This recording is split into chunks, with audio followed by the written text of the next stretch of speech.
네, 오늘 복음의 공공성 두 번째 시간입니다.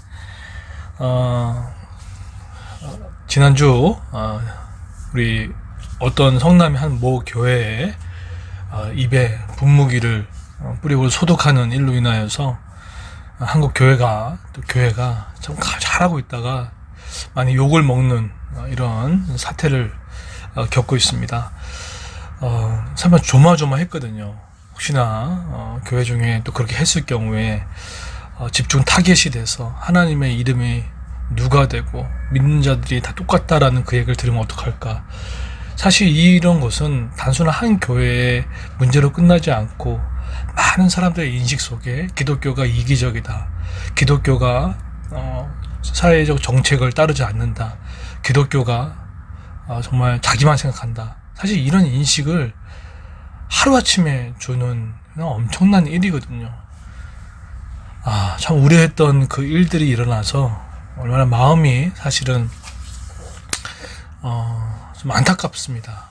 그래서 원래 잘 댓글을 안 보려고 하는 댓글 보면 막 그런 얘기 나오죠. 너희들이 신천지와 다를 게 뭐가 있냐, 왜 그렇게 너희들부터 먼저 질서를 따라야지 어떻게 그렇게 할 수 있냐, 막 그런 비난의 글들을 보면서 한 목회자로서 너무나 참 죄송하고, 또 이 설교를 함께 듣고 있는 우리 성도들한테도 제가 사과할 수 있는 자격과 여건은 되지는 않지만 정말 너무 죄송하다라는 이야기를 드리고 싶습니다.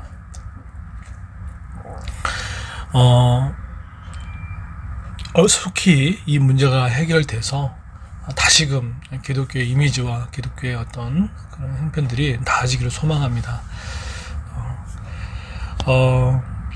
오늘 그런 관점 봤을 때 예수님이 정말 이 시대에 왔을 때 이런 생각을 해봤습니다. 오늘 본문을 보면서 예수님이 이 시대에 왔으면 과연 지금 어떤 일을 할까? 지금의 이 작금의 2020년 3월 달에 오셨을 때 예수님이 오신다면 가장 무엇을 하셨을까?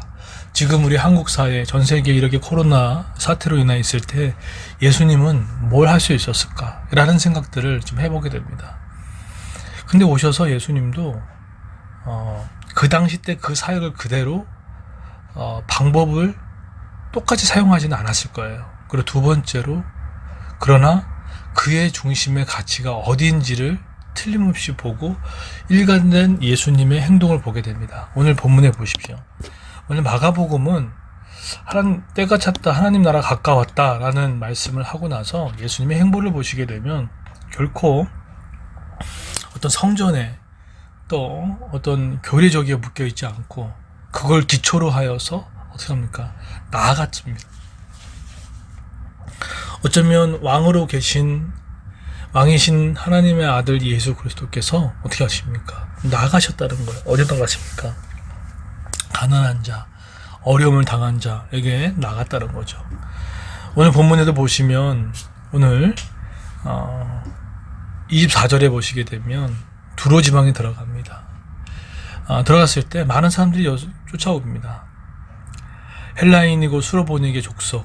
그러니까 이거 말 자체가 예수님을 상대할 수 있는 사람, 유대인을 함께 할 수 없는 사람인데도 예수님의 것을 듣고 찾아와서 간구합니다. 그랬을 때 예수님께서 유대인과 다른 헬라인은 섞여 있는 그것에 대해서 지금 보십시오. 미국에서도 아시아에게 분무기를 뿌리는 일들이 있지 않습니까? 그런 거 있을 때 예수님께서 어떻게 합니까? 고쳐주시고 또 오늘 두 번째 보세요. 31절에 보시게 되면 또 두로 지방에 나와서 또 어디 갑니까? 시돈으로 가고 데가볼로 지역에 통과해서 갈릴리 호수에 예수님의 좀 사역이 지금 걸음이 계속해서 확장되고 있어요. 근데 거기 갔더니 거기도 어려운 사람도 있었습니다. 누굽니까? 기먹고 말 더듬. 여러분, 만약에 이것을 갖고 직장 생활을 하고 사회생활 한다 그러면은 온전한 눈빛으로 봐줄 수 있겠습니까? 근데 이런 사람들이에요. 지금으로 친다 그러면은 우리 소상공인들, 자영업 하시는 분들, 직장인들, 또 육아에 정말 혼자 독박 육아를 하고 있는 분들, 막 그렇게 영적으로 세상에 들리지도 않고 어떻게 생각할지 모르겠고 앞으로 인생을 어떻게 끌어가나 이런 사람들한테 이런 사람도 있습니다.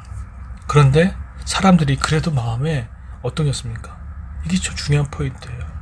사람들이 누굴 데려갑니까? 김옥곤 말던 자를 데려갔다는 거예요. 저는 이 32절을 보면서 예수님께서 사회적인 약자를 해서 오신 사건도 더불어서 32절을 보게 되면 이 당시 때 사람들의 마음 가운데 다수는 아니겠지만 그래도 어떤 부류는 그 어려운 사람을 예수께 데려갔다는 거예요. 저는 이 사람들 누구라고 나오진 않습니다. 이것이 지금 우리 그레이스 교회, 또 우리 성도들이 지금 복음의 공공성을 필요한 시대, 이 어려움의 이 시대 가운데, 이 시간 가운데 필요하지 않을까라는 생각들을 갑니다. 귀먹고 말던 적에 데려가서 되는 거.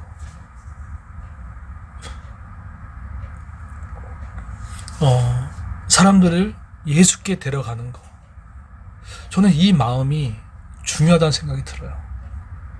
우리가 지금 이번 주에 이번 주일에 여러분이 한 주 동안 꼭 마음을 결정하셔서 또 마음 가운데 그들을 예수께 나가는 거예요.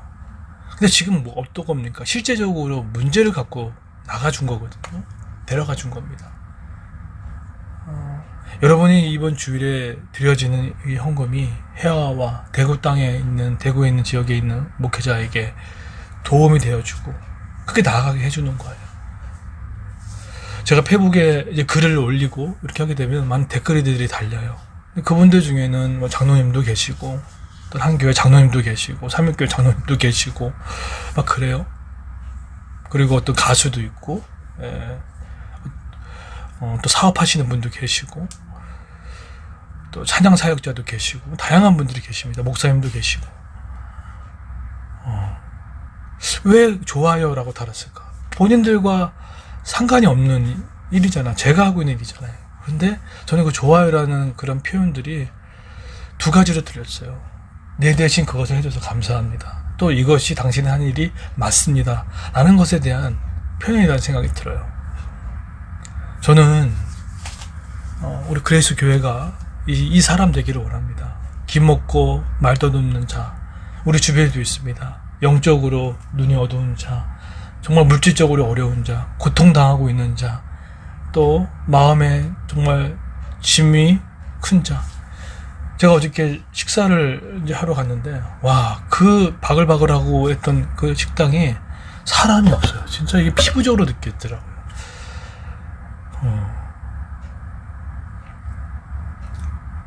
여러분, 성도의 빛은 어려울 때 나타날 수 있습니다. 먼저 우리의 가정도, 우리 교회도 더불어 잘 지켜놓은 것도 하나님의 은혜가 필요하고, 더불어 복음의 공공성을 결코 잃어버리지 마십시오. 큰 거 아닙니다. 나아간 예수께 나가게 해주는 거예요. 어제 그런지 몰라도 해화동 주민센터에서 연락이 왔더라고요. 혹시나 교회에서 서울시가 운행하는 어떤 그 공연들을 또 장소로 될 수 있는지 뭐 결정이 아니라 전수조사를 하고 있는 모양입니다. 그런 일들이라든지 또 종로에서는 작은 도서관 그에서 연락이 와서 이 독서 동아리에 대한 부분들에서 지원 사업에 대한 부분들도 저에게 얘기를 해주시고, 그 사실 가만히 보세요. 종로에 우리가 드려진 헌금도 있었잖아요. 그리고 해동 주민센터에 우리가 조금이라도 도움이 드린 부분이 있었잖아요. 근데 그게 돌아오는 기분이에요. 친해졌구나. 친해지니까 그럼 그 다음에 사역하기가 너무 좋은 거예요. 여러분, 이것이 믿는 자들의 걸어가는 걸음이고 믿습니다. 어떻게 될지 모르겠지만 이런 은혜를 좀 경험하여서 여러분, 뭐 큰 거 아닙니다. 제일 두 가지만 하시면 돼요. 첫 번째는 본인의 일들을 열심히 하십시오. 예. 저도 되게 열심히 하고 있거든요. 두 번째는 어떻게 합니까? 내가 가지고 있는 것을 시간이든 물질이든 마음이든 사회적 약자를 돕는데 사용하십시오. 그것이 복음의 공공성을 갖고 오늘 살아가는 우리의 두 가지의 자세입니다. 결론 맺겠습니다. 두 가지입니다. 내가 지금 하고 있는 일 최선을 다하십시오. 두 번째 일, 그 다음에 그걸 사회적 약자를 예수께 데려나가십시오. 물질을 도움 주십시오. 그래서 저는 그냥 혼자 자기 것만 취하고 자기 생각만 하고 자기 돈만 챙기고 또 정보만 얻어가고 하는 그런 이기적인 그리스도의 생활에 이제 벗어났으면 좋겠습니다. 공공의 이타적인 삶을 통하여서 하나님의 이름이 드러나는 저 여러분 되기를 예수님으로 축원드리겠습니다.